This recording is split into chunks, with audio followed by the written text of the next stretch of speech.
Assalamualaikum warahmatullahi wabarakatuh. Selamat pagi Bapak Ibu.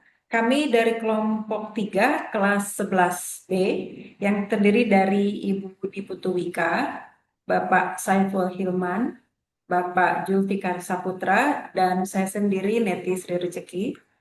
Pada hari ini kami akan mempresentasikan penelitian yang berjudul Pengaruh Keandalan dan Responsivitas Layanan Logistik terhadap Loyalitas melalui Tingkat Kepuasan Pelanggan pada PT Pos Indonesia KCP Semarang Selatan. Latar belakang penelitian ini kami melihat bahwa di era digitalisasi saat ini, layanan logistik memegang peranan penting dalam menentukan kepuasan dan loyalitas pelanggan. PT Pos Indonesia sebagai perusahaan logistik nasional menghadapi persaingan yang semakin ketat dengan perusahaan logistik modern. Berdasarkan data lapangan di KCP Semarang Selatan, masih ditemukan berbagai permasalahan seperti ketidaktepatan waktu pengiriman dan lambatnya respons terhadap komplain pelanggan. Kondisi ini berdampak pada menurunnya tingkat kepuasan dan loyalitas pelanggan. Dari sisi penelitian, terdapat kesenjangan teoritis karena sebagian besar studi lebih fokus kepada harga dan kecepatan. Sementara keandalan dan responsivitas belum banyak diteliti sebagai faktor utama. Selain itu, penggunaan model mediasi kepuasan dengan pendekatan PLS-SEM pada perusahaan BUMN logistik juga masih terbatas. Oleh karena itu, penelitian ini penting untuk dilakukan. Terima kasih. Baik, berikutnya adalah rumusan masalah. Berdasarkan poin-poin berikut, rumusan masalah dalam penelitian ini meliputi pengaruh keandalan dan responsivitas layanan logistik terhadap kepuasan pelanggan, pengaruh keduanya terhadap loyalitas pelanggan, serta peran kepuasan pelanggan sebagai variabel mediasi. Next. Berikutnya adalah kerangka teoritis dan hipotesis penelitian. Nah, kerangka teoritis penelitian ini disusun berdasarkan berbagai penelitian terdahulu. Dalam hal ini kami menggunakan 10 sumber yang membahas hubungan antara kualitas layanan logistik, responsivitas layanan logistik, kepuasan pelanggan, dan juga loyalitas pelanggan.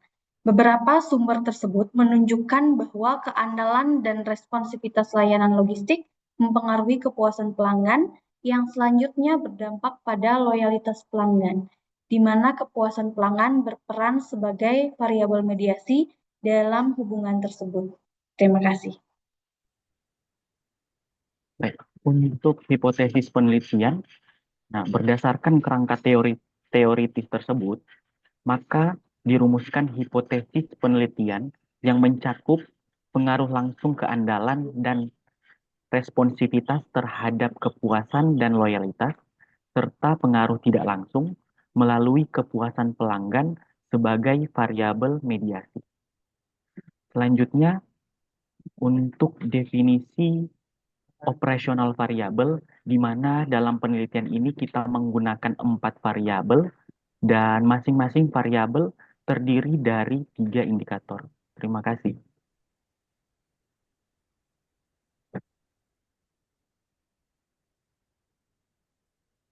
Selanjutnya, pada bagian ini saya akan menjelaskan metode penelitian yang digunakan. Penelitian ini menggunakan data primer yang diperoleh melalui survei kuesioner kepada pelanggan PT Pos Indonesia di KCP Semarang Selatan. Populasi penelitian ini adalah pelanggan aktif dengan jumlah sebanyak 35 responden yang dipilih menggunakan teknik process sampling. Selanjutnya, untuk analisa data ini dilakukan menggunakan metode patch analysis dengan aplikasi Smart RS 3.0 dengan proyek mediasi KCP Semarang Selatan. Selanjutnya, hasil evaluasi outloader model menunjukkan bahwa seluruh indikator memenuhi kriteria validitas konvergen dan diskriminan, serta reliabilitas yang baik. Selain itu, seluruh konstruk memiliki nilai cos alpha dengan composite reliability di atas 0,70, sehingga instrumen penelitian ini dinyatakan valid dan reliable. Terima kasih. Selanjutnya saya akan menyampaikan hasil analisis data Smart PLS pada diskriminan validity dengan menggunakan analisa cross-loading. Berdasarkan data tabel cross-loading yang memiliki nilai tertinggi adalah kesesuaian harapan layanan. Lalu dengan analisa Fornal Locker Criterion, ditemukan bahwa nilai akar kuadrat AVE lebih besar daripada korelasi antar konstruk. Hal ini artinya memenuhi kriteria. Kesimpulan dari dua analisa tersebut bahwa diskriminasi validitas terpenuhi dan setiap konstruk berbeda secara empiris. Untuk analisis pada bagian reliability, kita menggunakan analisa konstruk reliability dan validity. Ditemukan bahwa semua Cronspach alpha itu lebih besar dari 0,7 dengan artinya konsistensi internal baik. Lalu semua composite reliability lebih besar dari 0,7, artinya reliabilitas konstruk juga tinggi.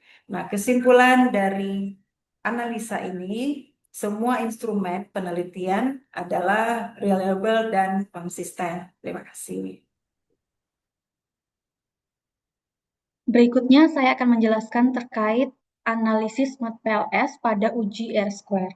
Berdasarkan hasil analisis R-square bahwa kepuasan pelanggan sebesar 0,750, yang berarti 75% kepuasan pelanggan dipengaruhi oleh keandalan dan responsivitas layanan logistik, sedangkan 25% lainnya itu dipengaruhi oleh faktor lainnya. Kemudian nilai R-square loyalitas pelanggan sebesar 0,917, yang berarti 91,7%. Loyalitas pelanggan dijelaskan oleh keandalan layanan, responsivitas layanan, dan kepuasan pelanggan. Sementara 8,3% dipengaruhi oleh faktor lain di luar dari variabel yang diteliti. Nah, kedua nilai tersebut termasuk dalam kategori hubungan yang sangat kuat karena nilai R-square-nya sama atau lebih dari 0,75 atau 75%. Terima kasih. Baik, selanjutnya saya akan menjelaskan terkait dengan uji hipotesis. Uji hipotesis yang pertama adalah uji hipotesis pengaruh langsung, di mana hasil analisa menggunakan PET koefisien menunjukkan 4 hipotesis diterima dan 1 hipotesis ditolak. Di mana hipotesis yang ditolak adalah hipotesis 4 yang menunjukkan hasil analisa, yaitu nilai T statistik lebih kecil dari 1,96 dan p-value lebih besar dari 0,05. Selanjutnya, untuk uji hipotesis tidak langsung, di mana hasil analisa menggunakan spesifik indirect effect menunjukkan hipotesis diterima, di mana hasil menunjukkan nilai T statistik lebih besar dari 1,96 dan p-value lebih kecil dari 0,05. Terima kasih. Pada bagian ini, saya akan menjelaskan pembahasan hasil. Temuan penelitian ini menunjukkan bahwa peningkatan kualitas layanan logistik, khususnya pada aspek keandalan dan responsivitas, merupakan faktor kunci dalam membangun kepuasan dan loyalitas pelanggan. Hal ini sejalan dengan penelitian terdahulu yang menyatakan bahwa pelanggan logistik sangat sensitif terhadap konsistensi layanan dan kecepatan respon. Untuk implikasi manajerial, secara praktis, PT Pos Indonesia perlu memprioritaskan peningkatan ketepatan waktu pengiriman dan kecepatan penanganan keluhan pelanggan. Selain investasi teknologi, peningkatan kualitas sumber daya manusia juga menjadi kunci dalam meningkatkan kualitas layanan logistik secara berkelanjutan. Selanjutnya, untuk kesimpulan, berdasarkan hasil analisis, dapat disimpulkan bahwa keandalan dan responsivitas layanan logistik berpengaruh signifikan terhadap loyalitas pelanggan melalui kepuasan pelanggan. Kepuasan pelanggan terbukti menjadi faktor strategis dalam memperkuat loyalitas pelanggan PT Pos Indonesia di KTP Semarang Selatan. Semoga hasil penelitian ini dapat memberikan kontribusi akademis dan praktis dalam pengembangan kualitas layanan logistik di Indonesia. Terima kasih. Demikian presentasi dari kelompok kami. Terima kasih atas perhatian Bapak Ibu. Wassalamualaikum warahmatullahi wabarakatuh. Terima kasih.